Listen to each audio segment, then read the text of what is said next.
Right, welcome back to another episode of the Burrow Sound, recording here live virtually in my crib this time. I'm your host with the most, DJ Czar, aka Big Turk, aka Abu Kimchi and Beans. And I'm honestly just going to start by saying this was a long shot. You know, I normally interview people from the city, people who are artists, but I've always been a fan of this gentleman. I first saw him on Rogan. And for some reason, that YouTube video is not up anymore, but I watched it again on Spotify today. It's a really insightful interview. You guys should check that out. But I'm speaking with an experienced orthopedic surgeon, multi-sport athlete, including the Highland Games, which I didn't even know was a sport until today. And I watched that video, and I'm definitely going to bring that up. He's also co-founder and CEO of Revero. He is a carnivore diet advocate, the one, the only, the man, the myth, the legend, Dr. Shawn Baker in the building. All right. Well, thank you for that fine introduction. Appreciate it, man. Looking forward to chatting and communicating with your audience. All right. I appreciate that. I appreciate your time. Honestly, the first thing I do want to talk about, because, you know, I don't want you to like repeat yourself. I know you've been on so many interviews and, you know, I'm familiar with your story. We're going to explain it to the audience as well. But can you talk me through your athletic career? Because I've never heard of an athlete that did as many sports as you, and let alone like the range of sports. You ranged from like, you did rugby, you did strongman, deadlifting, you did, what else? You did Highland Games. So like, how did your athletic career begin? Well, you know, it's kind of interesting. When I was, I think about an 8-year-old kid, I watched Bruce Jenner win the 1976 Olympics, and I kind of thought that was kind of cool. I wanted to be an athlete, and so I started out. I organized a neighborhood Olympics for the kids, and you know, I won. I won all the events, but I mean, I still organized. And you know, I kind of started out. I was a skinny guy growing up. I mean, I'm 6'5", but I was literally like 6'1", 130 pounds going into high school. So a scrawny little guy. About 13, 14, got into lifting. Started playing basketball. I moved to Texas, where I still played basketball. Probably should have played football, but I ended up playing basketball. You know, and then by the time I got into college, I was sitting at about 200 pounds and gained about 30 pounds in college. Got to about 230. Started playing rugby. Started medical school. And began playing rugby at the same time. It's kind of a weird thing. But the guy the gym I was training at, named Paul McCartney, he said, if you want to continue lifting my gym, you need to play rugby with us. So I said, okay, I'll come out and give it a try. And I was fast and I was strong and I could jump high and you know, I was pretty good athlete. So ended up, you know, making the all Texas team, the all Western US team, got recruited to go down to New Zealand to play with some of the best players in the world. Did that for about 7 years until I got into my early 30s. And then I started switching over to more of a strength sport sort of stuff. So I got into powerlifting, where I, as a drug-free athlete, got up to close to an 800-pound deadlift. And then from there, I went into kind of this track and field stuff. So I played a little bit of track and field in Highland Games, which you'd mentioned. And Highland Games, for you guys don't know, it's a Scottish sort of thing. You put a kilt on and you throw these big poles that look like telephone poles and shot put, and you throw these hammers and these weights with one arm that weigh 56 pounds. So I ended up getting to the point where I was able to win the Masters World Championship. I was over 40 at that time. I set a world record in that event. And then from there, like I said, a little bit of track and field where I threw discus and the hammer and the weight and the super weight, actually super weight and the discus I ended up All-American in just with a real brief period. I did some strongman competitions in my 30s. I was a Texas strongest man at the 300-pound class. I was fifth at the national championships. Again, this is all as a drug-free athlete. And then I got into, like I said, after the Highland Games, I got into rowing, which is kind of weird. It's kind of this competitive rowing stuff. So the concept too, which a lot of people are familiar with, they do CrossFit or some of these other things. There's a worldwide competition, and a lot of the Olympic rowers do that. And I ended up setting several world records on that particular thing as well. And then I did that for about 6 or 7 years. I still play with it a little bit. And then recently I just got into jiu-jitsu. So I'm doing now some of the jiu-jitsu stuff. So I'm still a white belt at that. I'm still very much a novice, but having a lot of fun with that. So I've been doing all that all the time. I was, practicing as a surgeon for most of that time. I'm, now, like as you mentioned, I'm a co-founder of a company called Revero, where we basically reverse people's diseases. And we use that using various diets, one of which is a meat-based carnivore diet. So that's, and then of course I'm on social media and, doing all the crazy stuff I do, but that's it. I think if anyone could start UFC right now, I think it could be you. I mean, you have I really think that based on like your diet and I think you could do it even at this age, and I'm willing to co-sign you. I'd even be willing to help you, coach. Well, I'll tell you, it's I got a lot of respect for those guys having started in it, and I enjoyed it. It's a lot of fun, and I really respect with those guys too.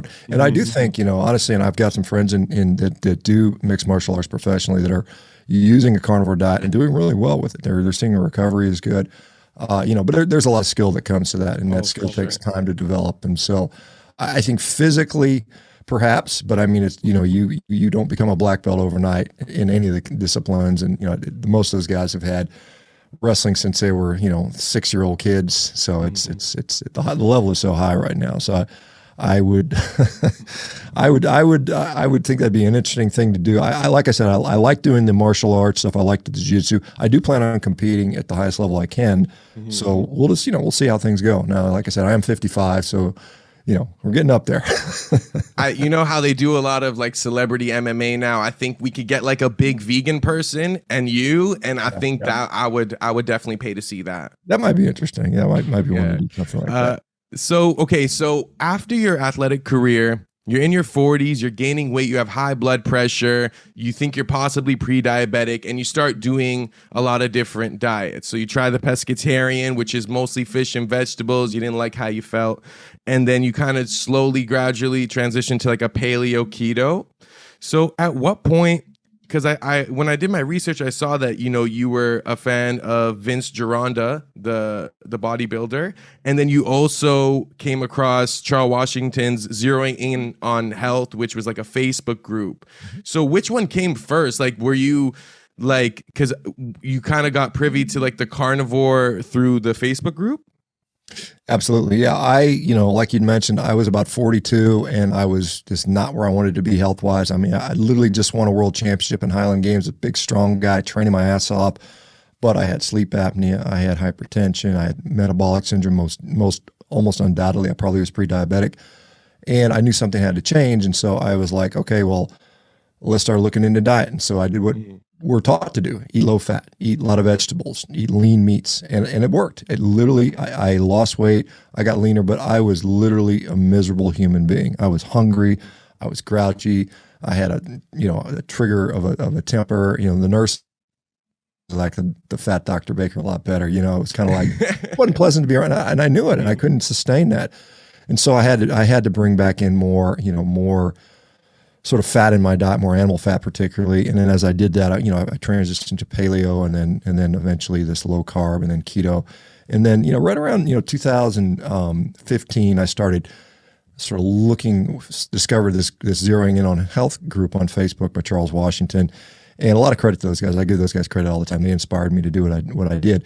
And I was like, these guys are friggin' nuts, man. They're fucking just eating meat all the time, right? And so I was like, that doesn't make sense. And so I started just kind of reading and asking questions and looking at what their justification was.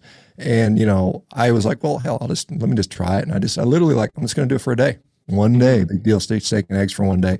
And this is the Vince Gironda stuff where he would do, 4 or 5 days steak and eggs, 1 day car refeed. That was his bodybuilding thing. He was a pretty impressive guy. If you look him up way back in the 40s and 50s, he had a futuristic body. And this was pre any significant amount of steroids at that time. And so he I think there's something there with diet. And so as I, continued to just sort of experiment a little bit, fast forward to 2016, I said, okay, I'm going to do it for a whole month. And I was on Facebook, I was on Twitter at the time. I had a couple thousand followers, and I said, hey man, I'm going to do this crazy all meat diet for a month. Tell me what I'm going to die of, because I know I'm going to die, and there's no way I'm going to survive. And it was either heart disease, I'm going to have a heart attack, I'm going to get scurvy because I don't have any vegetables and fruit, or my colon's going to die from lack of fiber, right? And of course, none of those things happened. I mean, literally, I was like, man, this is the best I've felt in decades. I feel wonderful. I went back on my regular diet at that time, which was kind of a mixed ketogenic diet with, fruits and vegetables. And I immediately just started feeling bad. And I was like, man, I don't feel that good. I felt better on carnivore. So I went back on carnivore. And I've been there now for 6 years. I mean, 6 years I've been doing this, and, here I am. I'm not dead yet. Still hanging in there and doing well. And in fact, I'm thriving, quite honestly. It kind of feels like the carnivore community has kind of unlocked this like fountain of youth that we always kind of knew about. You know, like people are looking younger when they just eat meat. I've done it multiple times. I actually lost like 70 pounds doing a ketogenic diet, but I was doing one meal a day, but you know, no like sugars or anything. And, you know, I felt like maybe I had like some kind of insulin sensitivity because, you know, some people hold on to like excess energy easier. Maybe my metabolism's slow, whatever. And every time I kind of like cycle in and out, but whenever I do carnivore for like a week, automatically there's like 7 pounds of water that just comes off me. And I wonder, carrying that water weight, like what are the implications for like your immune system? Like, is it because, you know, we've normalized it that like, oh yeah, like it's just water weight, it's part of the carbs, but does that have like a disadvantage to your health? Well, I mean, I think you mentioned this sort of fountain of youth thing, and I think what you're seeing is people are just aging like they're supposed to, kind of normal. We're not supposed to rapidly age, and I think we see people that are prematurely aging, and in fact, obesity is very much a hallmark of premature aging. I mean, all the things that lead to aging or associated with aging are exaggerated on obesity. So when you're carrying excess body weight, excess, and some of that fluid, you know, as we know, is associated with just overstimulation of insulin in many cases. We tend to retain fluid and water. There's an inflammatory component. You know, even the excess body fat that we have drives inflammation. And so certainly those things are going on. And so, yeah, it's very common for people to go on a carnivore diet. They lose weight right away. You know, a lot of it's fluid, and a lot of people are discounting what's this fluid. But a lot of times it's an inflammatory component to that. Yeah. So you just feel better. Your joints start not hurting as much. I don't know how old you are, but when you get in your 50s, you know, if you're not doing things right, you notice right away because you've got all the mileage that you've taken. I put my body through hell over the years. You know, whether it's rugby or Highland Games or jiu-jitsu. I've been rough on my body, but when I'm eating right, it doesn't feel that way. You know, I feel like I'm still, you know, young and doing well. But if I don't eat well, I notice it right away. Like, okay, you're 55 again.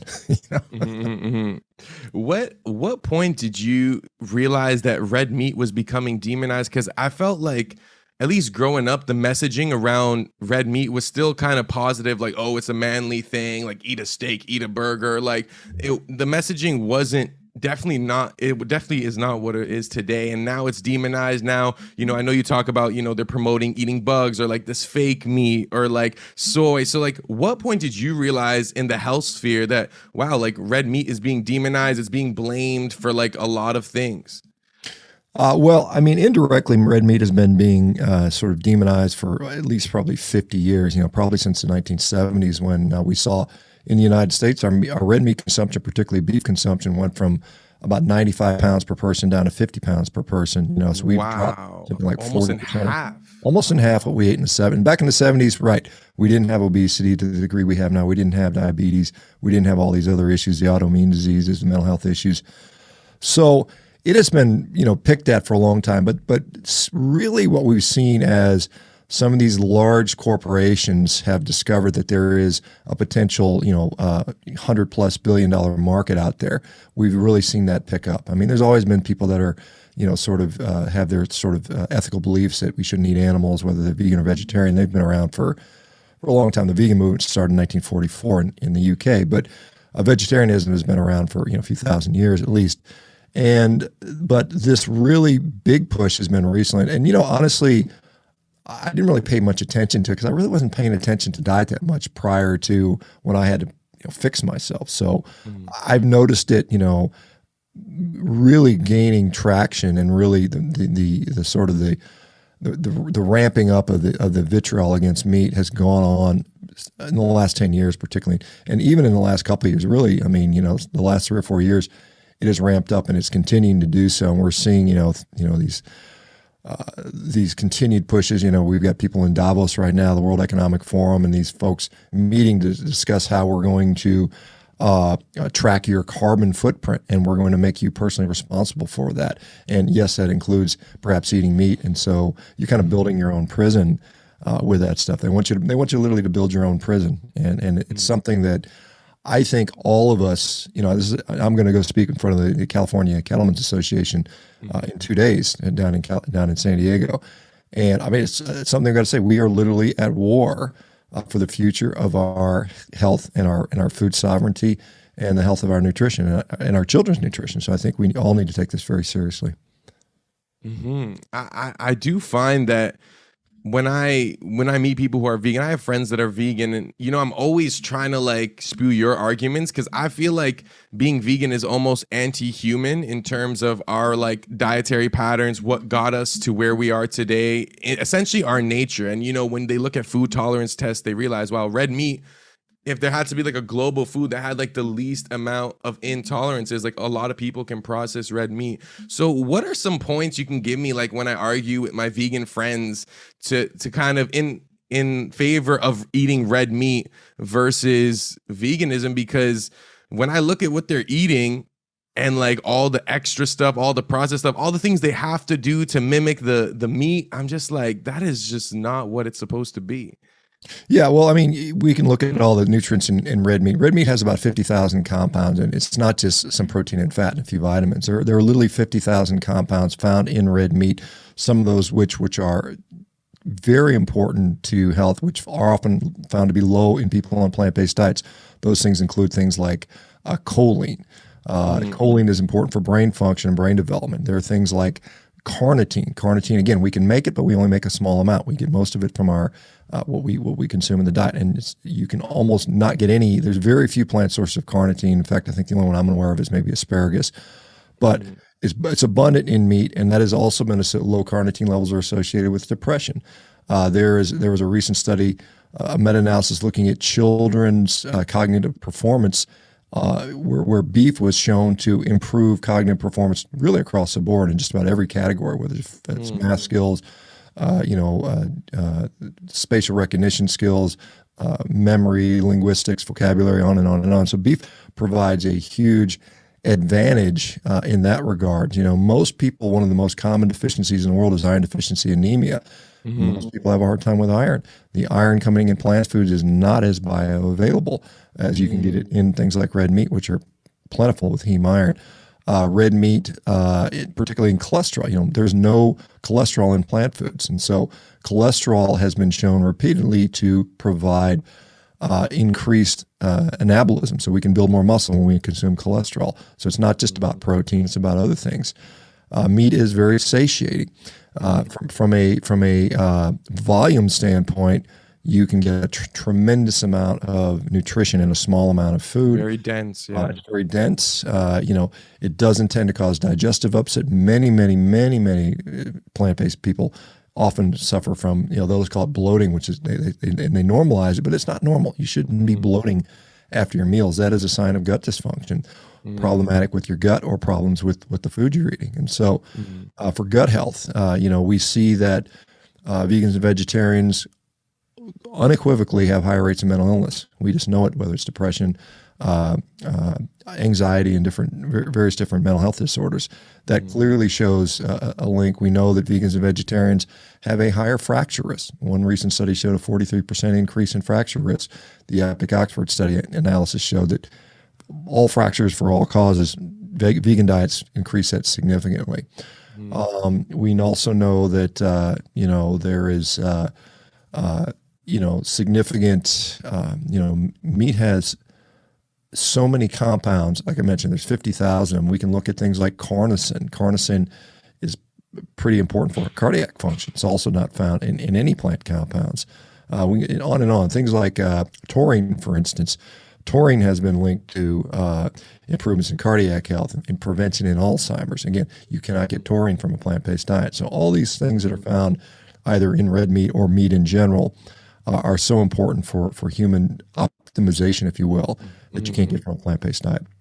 What is your response to when people say, oh, well, the meat that we're eating today is mistreated, therefore you're getting that negative energy from the cow? I've heard this, argument a lot of times. And, sometimes I'm not going to lie, like I might not always go for the grass fed. I go for just red meat. And I feel like I'm still doing a better thing than eating whatever processed sugars. But when people point to the actual treatment of the animal as an argument against meat, how can I respond as someone who's arguing from the carnivore diet perspective?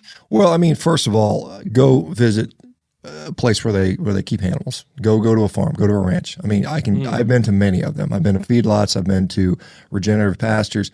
all, without exception, every time I visit these places, these people care tremendously about the health and the well-being of their animals. They treat the animals with the utmost respect, care, and compassion. Yes, at the end of the day, they are slaughtered for meat. That's the final result here. But these animals have a better life than they ever would in the wild, for sure. They would never live, most wild prey animals die before they ever reach adulthood. There's studies on that show this clearly. So these animals, these cows that live, 2 years or whatever it might be, maybe longer, depending if they're dairy cows, they might live, 6 to 10 years. That's far more than they would ever get in any other situation. And they're comfortable. They're not in pain. They're not suffering. They're not caged up. They're not chained up. It's complete misinformation. Go actually visit a dairy. Go actually visit a working cattle ranch. You're going to see the exact opposite. Now, is there ever an exception to that? Yes, like anything. I can find hospital behavior which would frighten you to death. I can tell you where patients have been punched and kicked. I can show you. I've been there and seen that happening. I mean, I know it happens very rarely, but that is such a rare thing. And what you do is, like the makers of the movie Cowspiracy, it took them 7 years of undercover operation to get enough footage to make that film, because it just happens so infrequently. So they show the worst of the worst of the worst of the worst. They put it on film and they say, well, this is what everybody does. That's complete nonsense. Go down the street, find your local rancher, and go talk to them. And most of them are very nice people, and they'll say, hey, and see how your food is produced, because you don't understand that. So many of us are removed. And you said you have, like, I think you said you're in Toronto or something like that. Yeah. So I mean, obviously Toronto is kind of removed from maybe Alberta, where a lot of the rural areas, produced in Canada in particular. And so you just, I would not trust what I say. I would not trust what a vegan activist says. Go see firsthand. Go educate yourself, and I think you'll have a very different perspective. Where do you stand on like white meat, like fish and chicken? Do you consume that? And if not, why? I do sometimes. I don't think there's anything wrong with it. I think it's fine. I mean, it's a good source of protein. It's a good source of nutrition in general. I tend to just not like it as much. I mean, it's just kind of one of those things. I like to eat what I like. It's one of those things where, preference. And I think, there's some reasons for this. I think as humans, we're wired that way. I mean, you think about if we believe an evolutionary model on humans, we know that we were hunting and we had limited technology. We basically had wooden spears for a long period of time. It's hard to get a lot of calories in chicken or birds with a wooden spear, but you kill a big elephant, and we clearly did that. You got 3 million calories that you can eat on for weeks and weeks at a time, maybe if not months. And we knew how to preserve the stuff. We could dry it. We could put it in the ice. We could actually store it underwater. There's a lot of things that they did. So I mean, from a efficiency standpoint, that's what we did. Also, back then, if we were relying on meat, which we clearly were, to power our big, powerful brain, we needed energy, and those bigger animals tend to have a little more fat on them than these lean, skinny birds, and lean antelopes, which we ended up having to eat later on in our sort of our distant past. So we tend to naturally gravitate towards just meat with a little more fat on it. It just tastes better. We all know that. You can tell when you bite into a prime grade, filet or ribeye or something like that. Man, it's just like, man, this is really.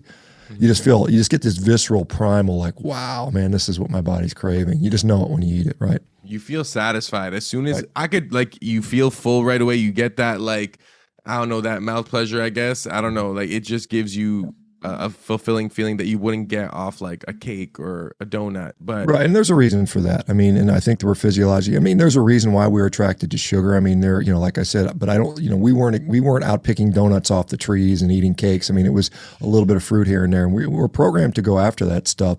But in the reality is, for most of the time humans were on Earth, that stuff was not very plentiful, for most of us. Now, some people lived maybe in a more tropical region, but remember, humans spend most of our evolution, either as Homo sapiens and before, in ice ages. And so we weren't, it wasn't tropical Costa Rica, or at least for a very, very small percentage of it was. It was mostly like Canada, where you're at now. You go outside in Canada and try to go eat some oranges off the trees. Good luck to you, right? You're not going to be very successful, but you can probably find some deer or antelope. And if it's 100,000 years ago, there's big old mastodons and mammoths walking around all over the place. What do you think was like the evolutionary function of us being able to perform with like carbs, like in a way that's said to be a little more explosive, a little more readily available? Like, you're saying we would eat fruits, but like, did agriculture kind of play a role in like our physical evolution as well, where like, you know, things like rice and potatoes, like we were able to process? Because, you know, with sports, they always say like, oh yeah, like you need like quick carbs for sports. Well, I mean, if we're going to talk from the evolutionary standpoint of thing, yes, I mean, agriculture did have a role on our physiology and our anatomy. You know, we actually, once we switched from a hunter gatherer society to a agricultural society, our brain actually got smaller. Our brain got smaller by about 10%. There's pretty good evidence on that. Our teeth got worse. Our bones got smaller. We became smaller human beings, and we see that in throughout the world's countries.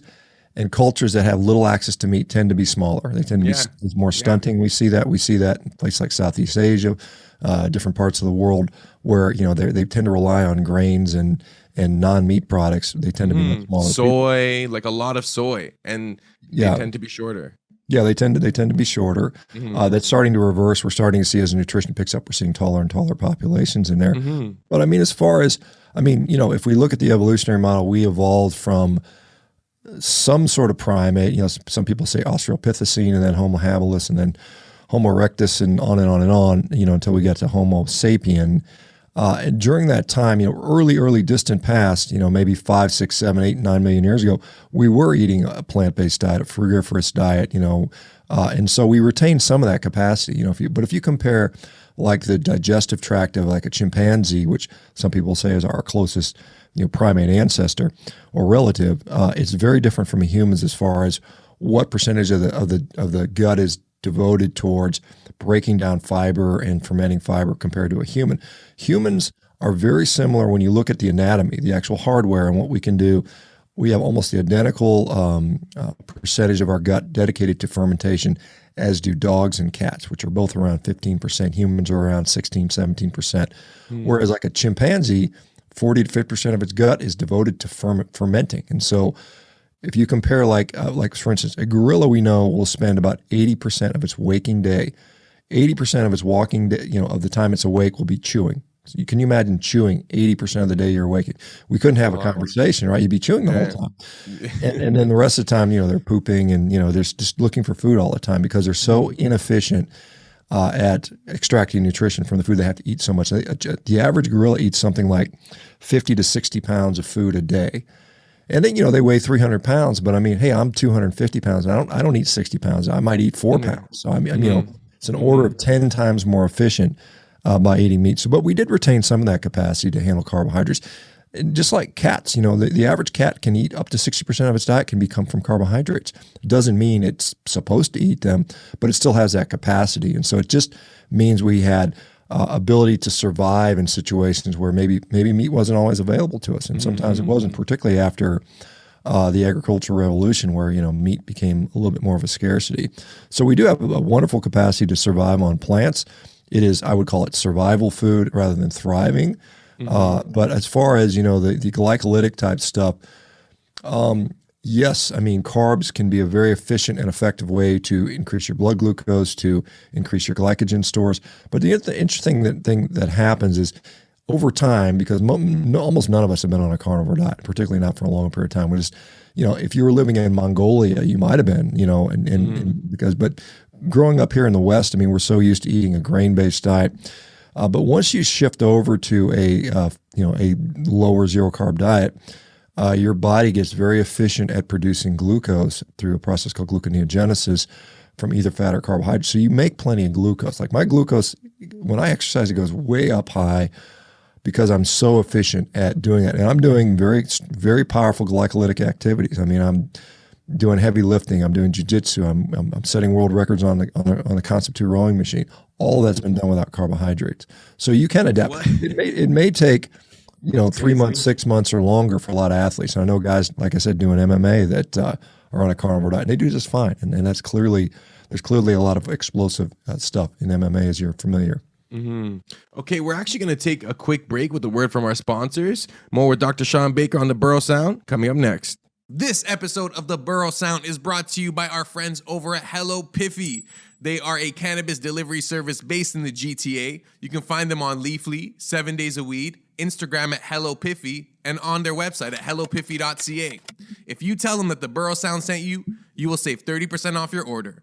Enjoy the rest of the show. Right, welcome back to the Borough Sound. DJ Czar, Dr. Shawn Baker in the virtual building. Okay, so I was talking to you off air briefly about this. Whenever I try carnivore or keto again, and then I try to do heavy lifting, I feel so weak and tired, almost dizzy. I even try to add sodium to my water. And I saw that you had like this hack. It's like a biohack with salt and water. Can you kind of like give me some tips? Yeah, you'd mentioned that you often lose a lot of water when you go keto, and you're becoming relatively dehydrated. Your muscles perform a little better when there's a little more fluid in there. And so one way you can do it is by ingesting carbohydrates, which is going to cause your kidneys to retain salt and water. But the other thing you do is just ingest more salt and water. And so what I often do is I'll take a big amount of water, maybe 32 ounces or more, teaspoon or so of salt of some sort. Sometimes I use an electrolyte replacement and drink that 30 minutes prior to my workout. And what happens is I fill up with water. It fills up my vasculature, my blood vessels. The muscles swell up with water. Your muscles get more hydrated. You get a better pump. The other thing you can do is when we're eating meat, protein in particular, it takes about 3 or 4 hours to see blood glucose start to come up after a big meal. And so if you time it when your blood glucose is peaking, you might also have a better workout. So 2018, I won the World Rowing Championships, and literally 3 hours before I competed, I had a big 3-pound tomahawk ribeye. And then I went up and, competed, and that worked perfect for me. It worked well. The other thing is, sometimes it's just a matter of time to adapt, and it's just kind of eating enough, making sure because a lot of people, like I said, you undereat, you're too stuffed, and you got to make sure you eat enough to perform well. So, but typically, I tell most people, in general, it's going to take about 2 months to sort of see adaptation for many people. So it's just sticking it out long enough in many cases.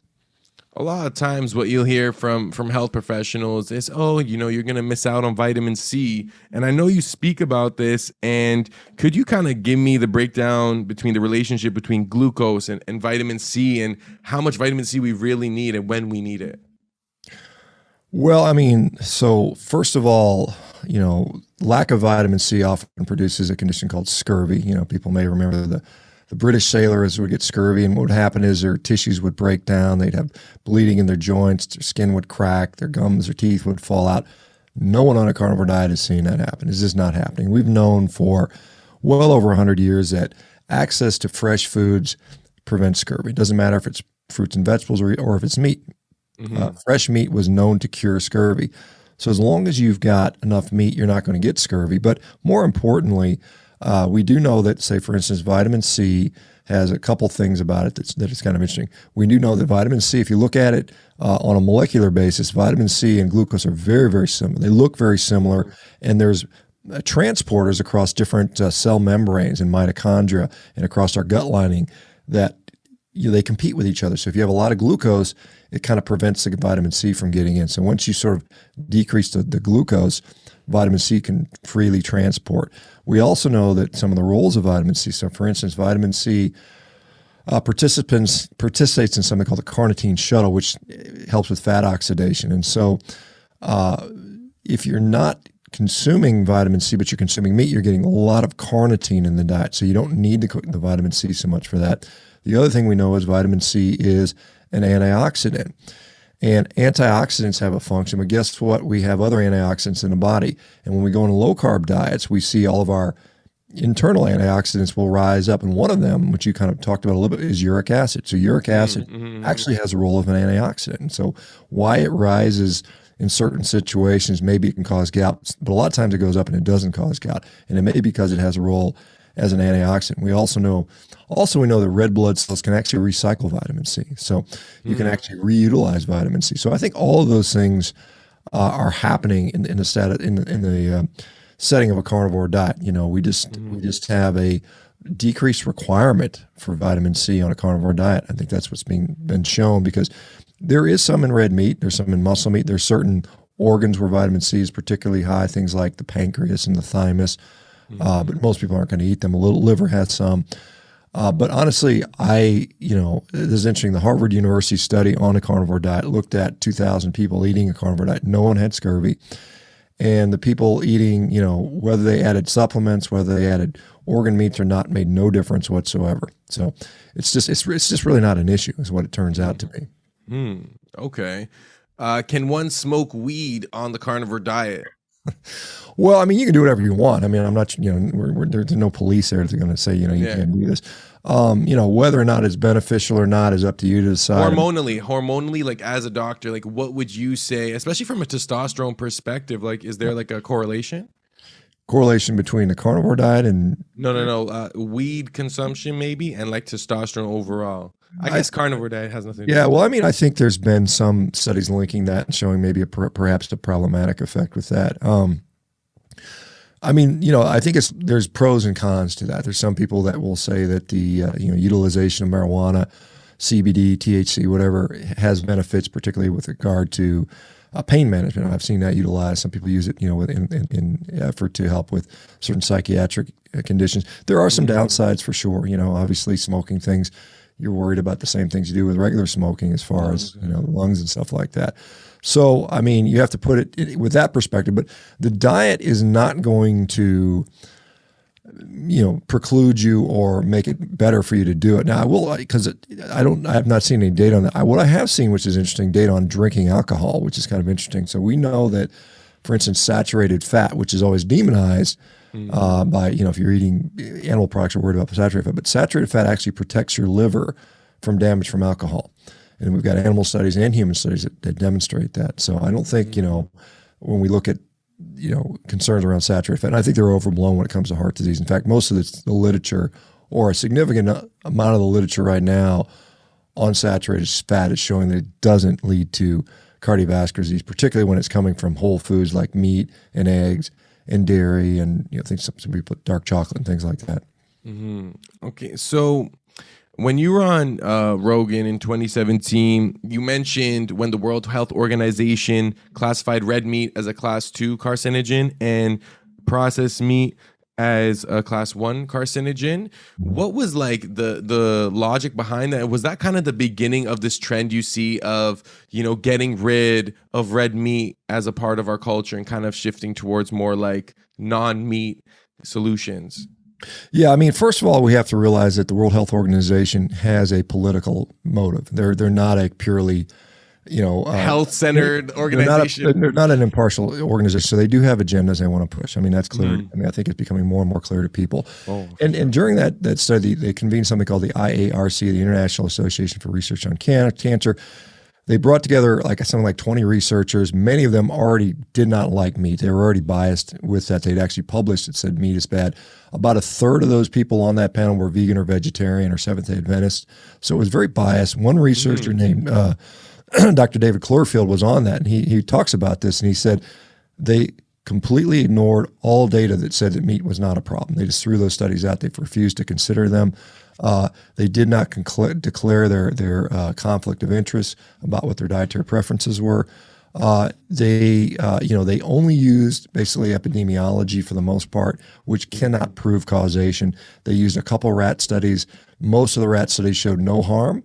Only a few showed that it did have harm, and they focused on those studies. So it was kind of a bogus, more of a policy statement or a political statement than an actual, really true scientific examination of the literature. Now, since that time, there have been several large review meta-analysis looking at the same question, and by and large, they've all concluded that there is either no risk or a tiny, tiny risk, which we can't even support, for red meat causing cancer. So I would, even if you believe with all your heart that red meat causes cancer, and particularly people like to talk about colon cancer, the things that overwhelmingly drive cancer are obesity, they are chronic inflammation, they are hyperinsulinemia, they are gut diseases like Crohn's disease and ulcerative colitis, these inflammatory bowel diseases. And guess what happens when you go on a carnivore diet to all of those things? They all get better, right? I mean, you lose weight, you get leaner, your obesity goes away, your inflammation goes down, your diabetes gets better. All of those things, which are risk factors for cancer, go away. And, you have this huge decrease in your risk. And you maybe have this tiny increase based on the World Health Organization's kind of political statement. So if you understand how to look at the big picture, you can say, look, who are the people that are getting cancer? And it's not the lean, athletic, muscular people that by and large, I mean, there's always an exception. You know, we could put to like guys like Chadwick Boseman, who was a vegan. You know, he played what was it, the Black Panther? Black right? Panther, yeah. He died of colon cancer. He was on a vegan diet. He was lean athletic, and people would say, well, lean and athletic people get cancer. Yes, they do occasionally, but it's pretty rare. Most of the people that are diagnosed with colon cancer are going to be obese, sedentary, overweight, you know, pre-diabetic, diabetic, so on and so forth. So a meat-based diet, a carnivore diet fixes all those things and thus reduces your risk for cancer. I kind of want to switch gears here because I remember when Canelo lost, and I think you posted like it had something to do with because he had adopted like this vegan diet Training for camp, like yeah. his fight camp, right? Yeah, right. Like and then even in movies, I think Game Changers was the movie where they really kind of like glorified or romanticized like the vegan athlete. Like it even had me thinking like I should be vegan. Do you feel like there's like a certain type of, I wouldn't say advantage, but like, what is the disadvantage of being a vegan athlete when it comes to those moments? Like, is it something to do with like endurance? Well, I mean, again, it's not to say you cannot be a successful athlete as a vegan, because clearly some people are. I do think you're limiting yourself. You're putting yourself at a disadvantage. You know, we see tremendous athletes that have overcome various, problems, whether they have diseases, whether they're asthmatic, whether they have diabetes. Some people, missing fingers and hands, like Jean-Jacques Machado, he's got born with a birth defect, and he overcame all that stuff. Mm-hmm. So you're basically giving yourself a disadvantage. We know clearly that plant protein is inferior to animal protein over and over again. It's not that you can't, stack protein powders and soy isolates and kind of make it there, but then you're still struggling because, again, I mentioned the cholesterol being a part of that. Yeah. There is, we see a reduction in power. We see a reduction in healing capacity. There were some great studies out of Italy. There were 4 studies on Italy looking at healing, comparing vegans versus people that eat meat. And across the board, we saw the vegans could not heal as well. So if you sustain an injury, and I use guys like Cam Newton as a perfect example. Cam Newton had an injury, went vegan, got hurt again, and could never heal properly. He kept struggling to heal. We see a number of athletes that are chronically plagued with injuries. Now, being a professional athlete is risky. I mean, there's a lot of guys that are omnivores that get injured, but it often seems if you follow up the athletes that were in the Game Changers, mm-hmm. almost every single one of them quickly ended up having they got traded, retired, cut from the team. They didn't do well. I mean, long term. So you might be able to do, like, you'd be amazed. You go see some of these top NFL guys, particularly when they're young, they're 25 years old, 23 year olds out of college. They're still eating garbage. They're eating, McDonald's and crap all day long, and they're still just ripped and super athletes. And then you clean that up and put them on a vegan diet and they're not eating all the garbage. They feel better. Yeah, of course they are. But their performance, 6 months, a year, 18 months, usually is what we see. Most of them start to see a decline in performance. And so it is not what I would prescribe for anybody that wanted to be a serious athlete or to be the best they possibly could. It's just giving yourself a disadvantage for sure. I'm curious to know your thoughts on alkalizing the body, because to me, the strongest vegan argument I heard was, all diseases are caused by pH level, acidic pH, and meat is acidic, therefore you eliminate that and then your pH will balance and then your body will cleanse itself. Like, is that just kind of mumbo jumbo? Yes. The short answer is yes. I mean, if that were true, the cure to everything would be just be eating baking soda. You can alkalize yourself with baking soda. And there's actually studies looking at that where it does help a little bit with performance for buffering lactic acid. But I mean, our body, particularly our blood, is tightly regulated on what its pH is. It sits between 7.35 and 7.45, and if you deviate from that either way very much for very long, you really, really get sick. And so we stay pretty. It doesn't fluctuate too crazy. It can't. So if our normal pH is 7.4, if it gets down about 7.1, you're basically going to die.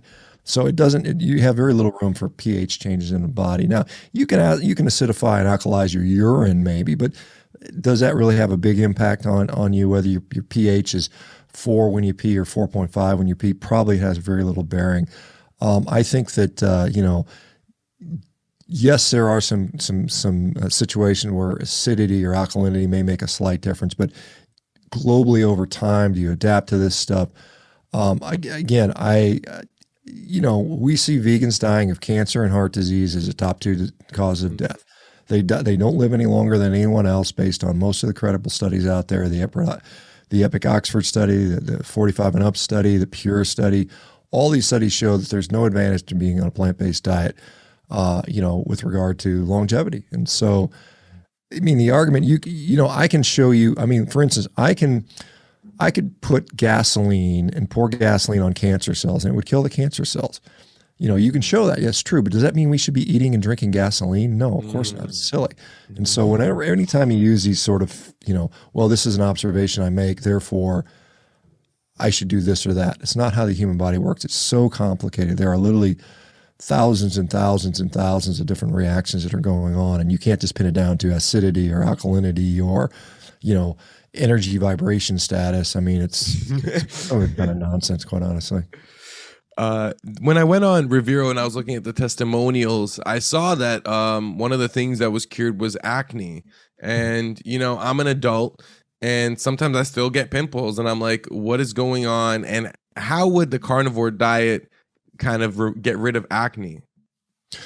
Well, I mean, there's a lot of potential thoughts as to what may be going on, and clearly it does. I mean, we see it all the time, and it's something that most people don't worry about because it's not big. It's not like diabetes or depression, but there's probably an inflammatory component to we've got different pores in our skin, and if they get inflamed and clogged up, then this accumulation, you get a kind of an immune response to that. So I think some of that's going on. So by driving and decreasing inflammation, it seems to help our skin health.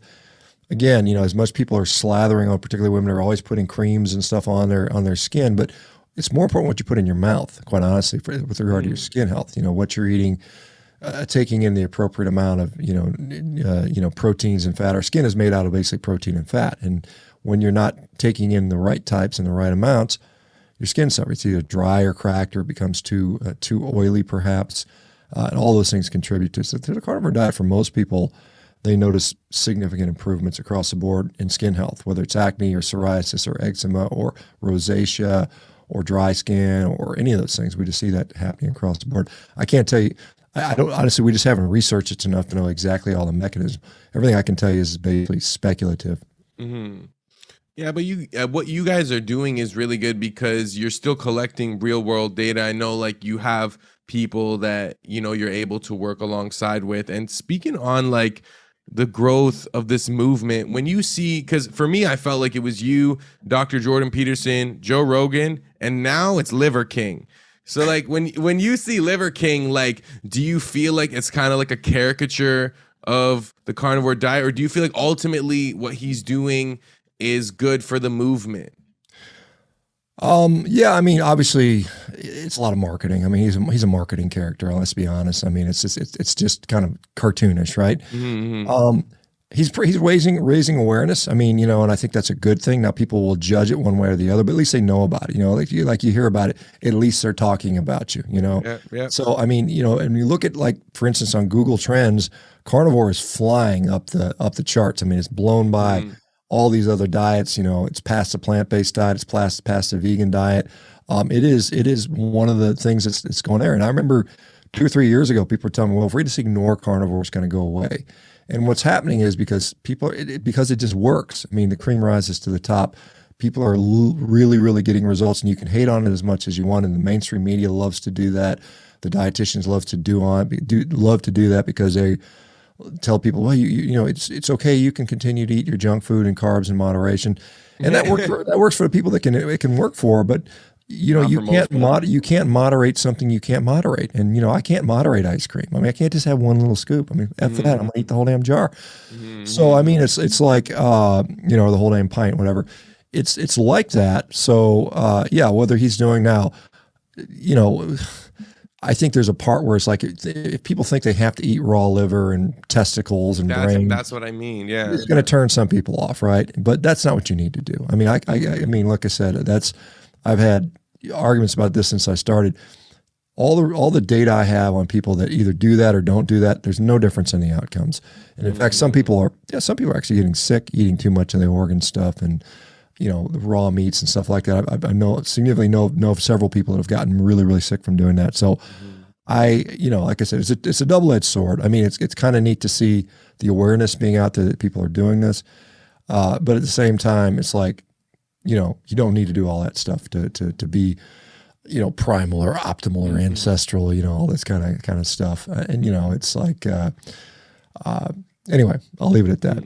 What I find that, I don't know if it's the mainstream media that does this directly or indirectly, but they're trying to align the carnivore diet with like figures that are more right wing, and it's like, oh, it's kind of like a broader spectrum of like, oh, if you're carnivore, you're probably this too, and I don't like that because it kind of robs people of the genuine knowledge and like the lifestyle and the health benefits that the carnivore diet can give you.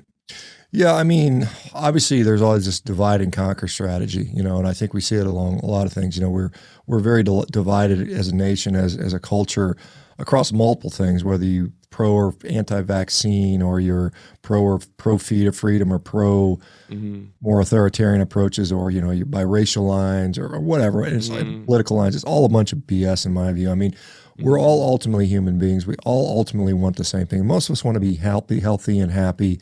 And nutrition plays a big role here.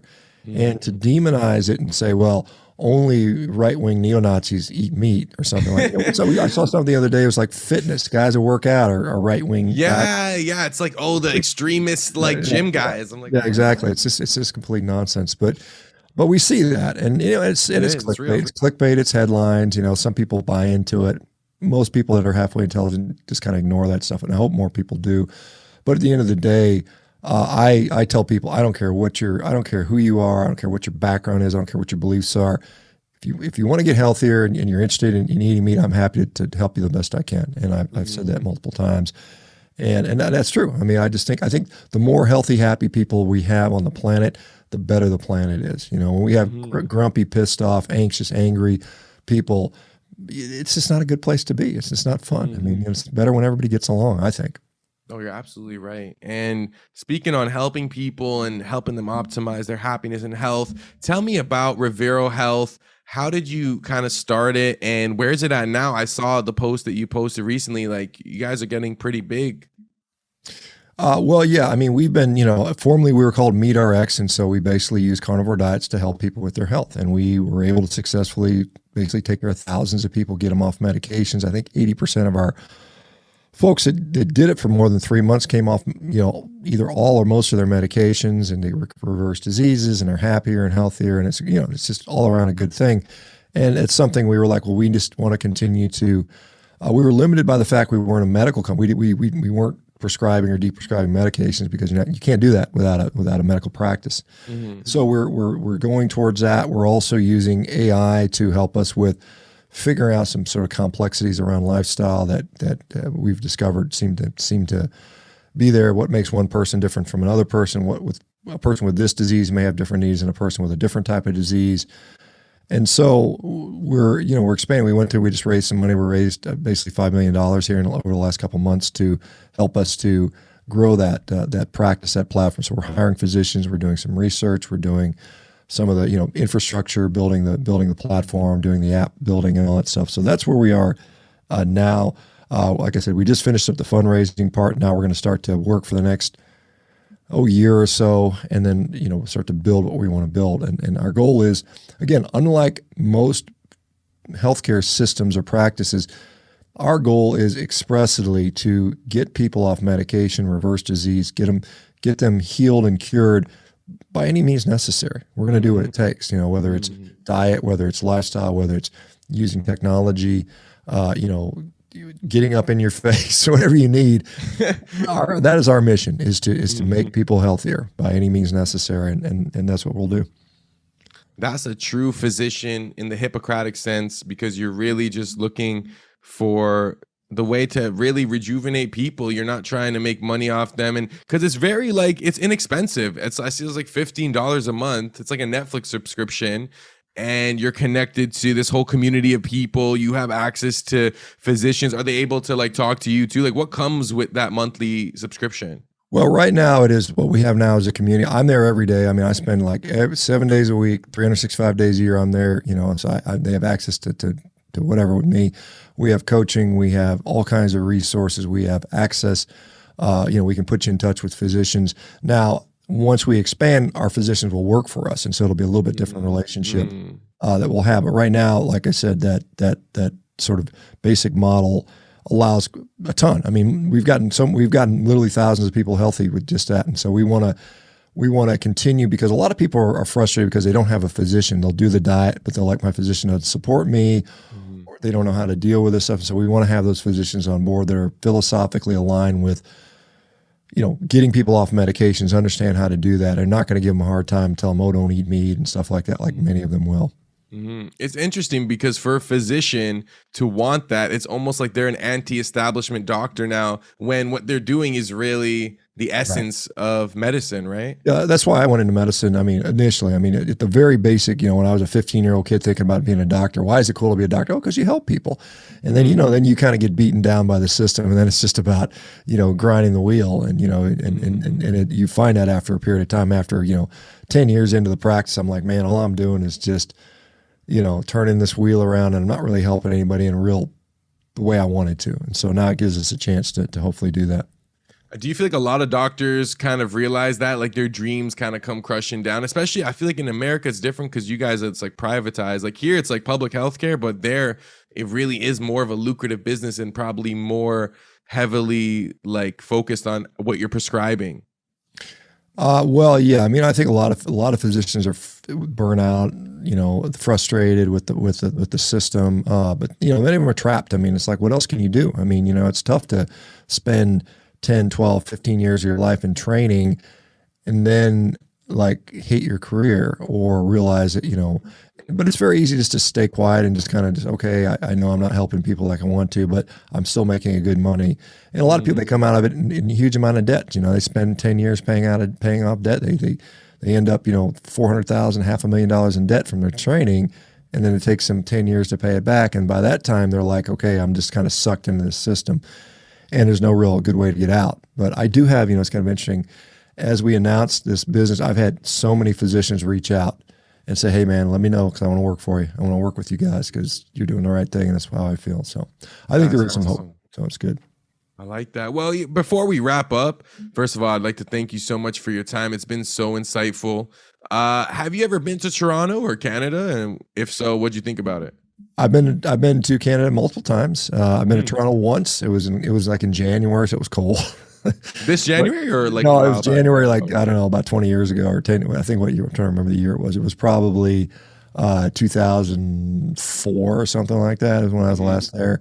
It was pretty. It was neat. I was mostly underground, as I recall. It was Toronto in January, so I was underground a lot. But I've been to Calgary. I've been to Vancouver several times. Yeah, I think it's beautiful. The places I've been, I particularly like, British Columbia is just really pretty. So neat scenery. Yeah, Canada is a neat place. Hopefully it opens up and it kind of gets less crazy from all this pandemic silliness that's going on. Yeah.